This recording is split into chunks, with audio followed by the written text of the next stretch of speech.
Desde finales de la Segunda Guerra Mundial,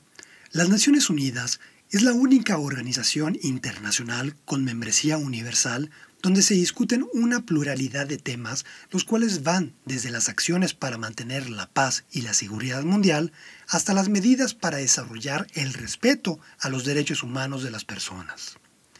Las Naciones Unidas fue creada a iniciativa de Estados Unidos y con participación de otros estados como sustitución del fallido intento que resultó la Sociedad de las Naciones, la cual fue incapaz de prevenir los hechos que desencadenaron la Segunda Guerra Mundial y las atrocidades masivas que el régimen nazi cometió.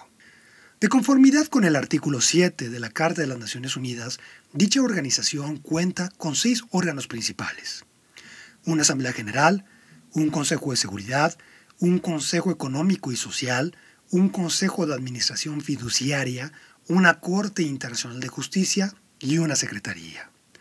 Si bien uno de los principios consagrados en el artículo 2 de la Carta de las Naciones Unidas es el de igualdad soberana, donde todos los estados son iguales y todos representan un voto, tenemos que en la práctica dicho principio tiene más peso en el papel que en la realidad. Lo anterior obedece a la existencia de 2 categorías de estados dentro de las Naciones Unidas. Por un lado, aquellos que integran los 5 miembros permanentes del Consejo de Seguridad, que son Estados Unidos, China, Rusia, Francia y Reino Unido, y por el otro, todos los demás. Como todos sabemos, la esfera internacional está inmersa en momentos difíciles por la pandemia del coronavirus y la crisis económica que el gran confinamiento producirá. Bajo dicho contexto, también tenemos un enfrentamiento de Guerra Fría entre Estados Unidos y China y un enrarecimiento de las relaciones internacionales donde la administración Trump se ha encargado de crear 2 bandos bajo el argumento bipolar de ¿están con nosotros o en contra de nosotros? Derivado de tal inercia, a lo largo de las últimas semanas hemos analizado cómo la política exterior estadounidense se apoya más en su poder duro que en su despliegue diplomático, viendo de esta manera una proliferación de sanciones económicas en contra de varios estados como Siria, Venezuela, Cuba, Irán y Rusia, organismos internacionales como la Corte Penal Internacional y nacionales extranjeros como las empresas mexicanas Libre a Bordo, Schlager Business Group y sus dueños, quienes fueron sancionados el 18 de junio por comerciar con Venezuela. Es importante destacar que este escenario forma parte del enfrentamiento que la administración de Donald Trump ha implementado desde su llegada al poder en contra de organismos internacionales tales como la Organización Mundial de la Salud, la Corte Penal Internacional, la Organización Mundial de Comercio, la UNESCO o el Consejo de Derechos Humanos de las Naciones Unidas por considerar que no actúan a favor de Estados Unidos o que son manipulados por otros estados. Actualmente, la esfera internacional representa un escenario sumamente complejo, ya que por un lado tenemos a los estados tratando de sortear la pandemia del SARS-CoV-2 y a los bloques comerciales regionales tratando de reactivar las cadenas de producción y el comercio internacional, y por el otro tenemos una lucha real por la hegemonía global donde unos países buscan irrumpir la dinámica institucional de los organismos internacionales y otros emplearlos como medios para afianzar su posición frente a los demás estados. Justamente, bajo este escenario, el pasado 17 de junio, México fue electo por la Asamblea General para ocupar un asiento como miembro tanto del Consejo de Seguridad como del Consejo Económico y Social de las Naciones Unidas. En este episodio estaremos platicando sobre las implicaciones que el nombramiento al Consejo de Seguridad conlleva e identificaremos los retos y oportunidades que enfrentará México en las Naciones Unidas. Mi nombre es Víctor Corso y esto es el ABC del Derecho Internacional. Radio Anáhuac presenta ABC del Derecho Internacional, la información más relevante del acontecer mundial. ABC del Derecho Internacional, con Víctor Corso. Para poner en contexto la elección de México al Consejo de Seguridad y al Consejo Económico y Social, es importante tener en mente, como comentaba al principio del podcast, que existen 2 categorías de estados al interior de las Naciones Unidas. Por un lado, los que son miembros permanentes del Consejo de Seguridad y por el otro, simplemente los que no lo son. Dependiendo a qué categoría un Estado pertenezca, variará el nivel de participación de su representación estatal o de sus nacionales en los organismos principales de las Naciones Unidas. Por ejemplo, de los 6 organismos principales de Naciones Unidas, solamente los Estados pueden llegar a aspirar a tener representación estatal en 4 de estos: la Asamblea General, integrada por todos los miembros de Naciones Unidas; el Consejo de Seguridad, donde solamente participan 15 miembros; el Consejo de Administración Fiduciaria, el cual al día de hoy solo se compone por los 5 miembros permanentes del Consejo de Seguridad; y el Consejo Económico y Social, constituido por 54 miembros. La Secretaría de Naciones Unidas y la Corte Internacional de Justicia quedan fuera del alcance de los Estados, ya que por sus propias funciones su operación gira en torno a individuos y no a representaciones permanentes de los Estados. De esta forma, si se es miembro permanente del Consejo de Seguridad, se tiene garantizada su participación, aparte del mismo Consejo y la Asamblea General, en el Consejo de Administración Fiduciaria. De igual manera, por 71 años existió una regla no escrita donde en la conformación de la Corte Internacional de Justicia siempre había un juez de la nacionalidad de cada uno de los miembros permanentes del Consejo de Seguridad. Aunque claro,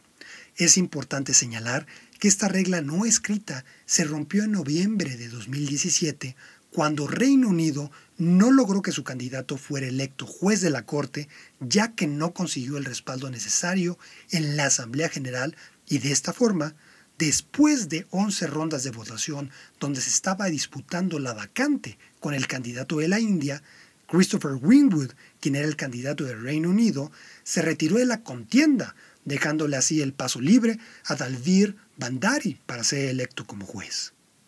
Es muy importante señalar que aún es muy temprano para poder concluir que esta regla no escrita ha desaparecido, ya que no sabemos a ciencia cierta si la derrota del Reino Unido simplemente fue una excepción o una anomalía, así que en lo que esto sucede hay que señalar que los otros 4 miembros permanentes del Consejo de Seguridad sí tienen hoy en día a un juez en funciones dentro de la composición de la Corte.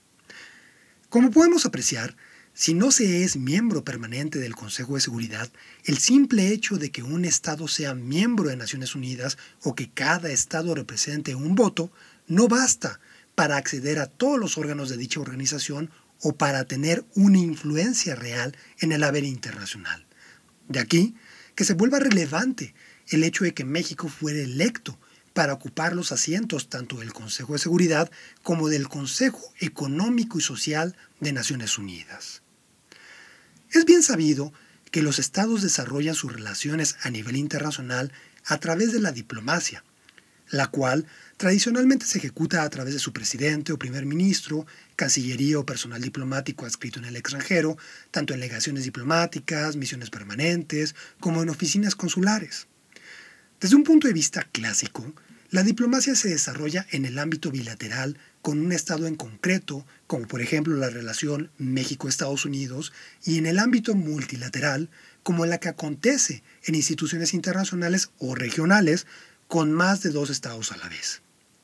Una de las grandes diferencias entre la diplomacia multilateral y la bilateral es que la diplomacia multilateral es mucho más efectiva para resolver problemas que requieren de una acción colectiva, tales como el calentamiento global o medidas de protección ambiental.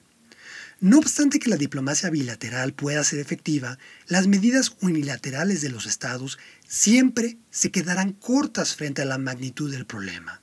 Por esta razón, la única vía para atajar problemas transnacionales será multilateral y colectiva. Las Naciones Unidas se encuentra dentro de esta última categoría dentro de la diplomacia multilateral, la cual en sí misma representa una gama de oportunidades, las cuales van desde utilizar el sistema internacional bajo una visión realista como un instrumento para avanzar los propios intereses del Estado, hasta aquellas que bajo una perspectiva liberal le permitan la búsqueda del bien común para la comunidad internacional. México es miembro originario de las Naciones Unidas ya que ha participado desde su conformación durante la Conferencia de San Francisco y a lo largo de la operación de dicha organización siempre ha mantenido una presencia importante donde ha resaltado como líder de ciertos temas, como por ejemplo el desarme nuclear y más recientemente el buscar asegurar el acceso de todos los miembros de la comunidad internacional a los insumos médicos y básicos para hacer frente a la pandemia del COVID-19. De los dos órganos a los que México fue electo, resalta por su importancia el Consejo de Seguridad, ya que aparte de ser el órgano principal con menor número de membresía, el Consejo de Seguridad es el único órgano de dicha organización con la capacidad, conforme al capítulo 7 de la Carta de Naciones Unidas, para emitir resoluciones vinculantes para toda la comunidad internacional. Las funciones del Consejo de Seguridad se abocan al mantenimiento de la paz y la seguridad internacional, por lo que le pueden recomendar a los estados el remitir sus controversias a la Corte Internacional de Justicia, como en el caso Corfú o Notebum. De igual forma, el Consejo de Seguridad puede remitir una situación a la Corte Penal Internacional para que ésta investigue la posible comisión de atrocidades masivas, como en el caso de Sudán o Libia. El Consejo puede imponer sanciones, tanto a estados como a individuos, como en materia de terrorismo. De igual forma, también puede autorizar el despliegue de una misión de paz o una intervención humanitaria, como en el caso de Irak, Libia o Serbia y Montenegro. Puede crear tribunales internacionales como los tribunales ad hoc durante la década de los 90 o inclusive puede adoptar cualquier otro mecanismo que facilite la solución de conflictos. Como mencioné al principio, en el Consejo de Seguridad no todos los miembros son iguales. Desde los primeros borradores de lo que sería la Carta de las Naciones Unidas, ya se vislumbraba que los cuatro grandes, que serían Estados Unidos, Rusia, China y Reino Unido, tendrían un derecho de veto para salvaguardar sus intereses y bloquear las decisiones que se adoptaran dentro de la futura organización. Esta dinámica derivaría de la visión que los entonces líderes de los tres grandes, que eran Reino Unido, Estados Unidos y Rusia, tuvieron durante la conferencia de Yalta, que tuvo lugar en febrero de 1945 y que antecedió a la conferencia de San Francisco, donde expresaron su reticencia a someter cualquiera de sus futuras acciones y decisiones a la opinión de las pequeñas naciones. Inclusive, de dicha reunión derivaría la frase célebre que Winston Churchill le dijo a Franklin Roosevelt y Joseph Stalin sobre que el águila debe permitir a las pequeñas aves cantar, sin importar que canten. De ahí que hoy en día exista por un lado la Asamblea General, donde todos los países están representados, discuten cualquier tema y sus resoluciones son meramente declaraciones políticas, y por el otro, un Consejo de Seguridad donde solamente participan 10 países en adición a los 5 miembros permanentes, existe el derecho al veto y se pueden adoptar medidas vinculantes, las cuales pueden llegar, como expliqué, a la autorización del uso de la fuerza. Para aquellos que notaron que no mencioné a Francia hace unos momentos, esto no fue un error, sino esto fue porque Francia no estaba considerado para ser un miembro permanente del Consejo de Seguridad en una etapa inicial. Inclusive, su presidente en ese entonces, Charles de Gaulle, no fue ni siquiera invitado a la conferencia de Yalta y, por la no comunión de Francia con diferentes puntos del borrador de la Carta de Naciones Unidas, tampoco fue considerado patrocinador de la Conferencia de San Francisco, como sí lo fueron Rusia, China, Estados Unidos y Reino Unido. De esta manera, no fue sino hasta la Conferencia de San Francisco que Francia definiría su rol en la naciente organización. Regresando al tema que nos ocupa, es de destacarse que al igual que las 4 ocasiones anteriores, la elección de México para ocupar un lugar para el periodo 2021-2022 como miembro no permanente del Consejo de Seguridad representa sin duda alguna un logro diplomático en sí. Esto porque evidencia la exitosa campaña de cabildeo e intercambio de votos que desplegó la Cancillería mexicana para asegurar los 187 votos en la Asamblea General que permitieron la llegada de México por quinta ocasión al Consejo de Seguridad. De igual manera, es aplaudible la decisión de la actual administración de buscar que México siga ocupando posiciones importantes dentro de organismos internacionales y buscar el adquirir mayor influencia en la toma de decisiones que la comunidad internacional tiene dentro de los foros multilaterales, dejando así nuevamente sepultada la errónea visión que ha frustrado un mayor involucramiento de la diplomacia mexicana en la esfera internacional por creer que un mayor activismo en foros internacionales representa un riesgo de inmiscuirse en problemas o una violación al principio de no intervención en los asuntos internos de otros estados. Como comentaba hace unos momentos, esta es la quinta ocasión que México llega al Consejo de Seguridad. Su participación anteriormente se había dado primero en 1946, segundo en el periodo de 1980-1981, tercero en los años 2002-2003 y finalmente de 2009 a 2010. Este factor resulta importante por el propio dinamismo del Consejo de Seguridad. En otras palabras, otra de las formas para garantizar que los miembros no permanentes del Consejo no participen activamente es el corto periodo para el cual son electos. La corta duración evita que los miembros no permanentes cuenten con el equipo requerido y el conocimiento de fondo de los temas que conforman la agenda de dicho órgano, de tal manera que cuando ya empiezan a estar en la misma sintonía que los miembros permanentes, básicamente su mandato está por concluir. Teniendo en cuenta lo anterior, la Cancillería mexicana, aprendiendo de sus pasadas experiencias, viene preparándose desde meses atrás para poder entrar de lleno para discutir la agenda del trabajo del Consejo de Seguridad desde el primer día. Muchas personas se preguntan si será favorable o desfavorable que México participe en el Consejo de Seguridad. Esto por el precedente del desencuentro que se generó entre México y Estados Unidos porque México no apoyó en el Consejo de Seguridad la invasión de Irak después de los ataques terroristas a las Torres Gemelas de Nueva York. Pero bueno, respondiendo tal inquietud, tenemos que señalar que dependiendo de los resultados que tenga la participación de México en dicho foro, podremos concluir si fue favorable o desfavorable. Antes de ese momento, la elección de México debe verse simplemente como una oportunidad de poder incidir en la agenda del Consejo de Seguridad y la toma de decisiones para salvaguardar la paz y la seguridad mundial, o como una posibilidad más para seguir afianzando el prestigio diplomático de México y el peso político que a nivel internacional tiene como potencia media. Respecto a esto último, se vuelve importante el pronunciamiento del presidente Andrés Manuel López Obrador de que México promoverá dentro del Consejo de Seguridad el cumplimiento de los derechos humanos, la cooperación para el desarrollo sustentable, el evitar cualquier forma de discriminación, ayudar con inversiones y programas de desarrollo social y evitar que se imponga el poder hegemónico de las potencias. Si bien dichos temas son comunes en Naciones Unidas, el Consejo de Seguridad no se ha caracterizado por ser el foro que lidera la discusión de estos. Por consiguiente, resultará muy interesante ver cómo México deja su sello bajo tales objetivos en las discusiones del Consejo de Seguridad, las cuales hoy en día están más enfocadas a darle seguimiento a las situaciones de conflictos armados o de violencia como en Libia, Sudán, Venezuela, Siria o África.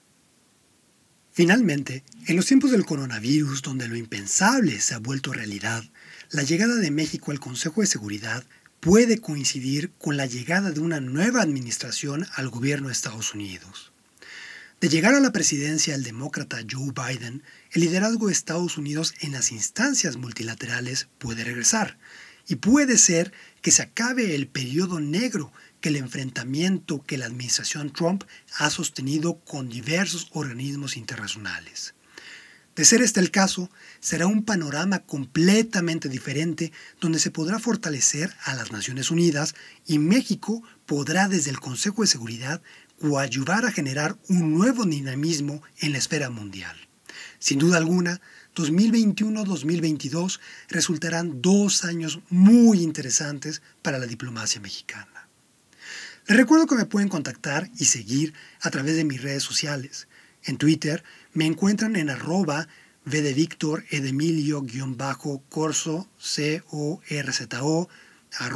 @VE-Corso, y en YouTube en mi canal Víctor Corso Derecho Internacional, donde pueden ver otros análisis sobre derecho internacional y política exterior. Muchas gracias por escucharme, no olviden suscribirse al podcast y dejar sus comentarios. Mi nombre es Víctor Corso y esto fue el ABC del Derecho Internacional. Hasta la próxima. Esto fue el ABC del Derecho Internacional, la información más relevante del acontecer mundial, con Víctor Corso.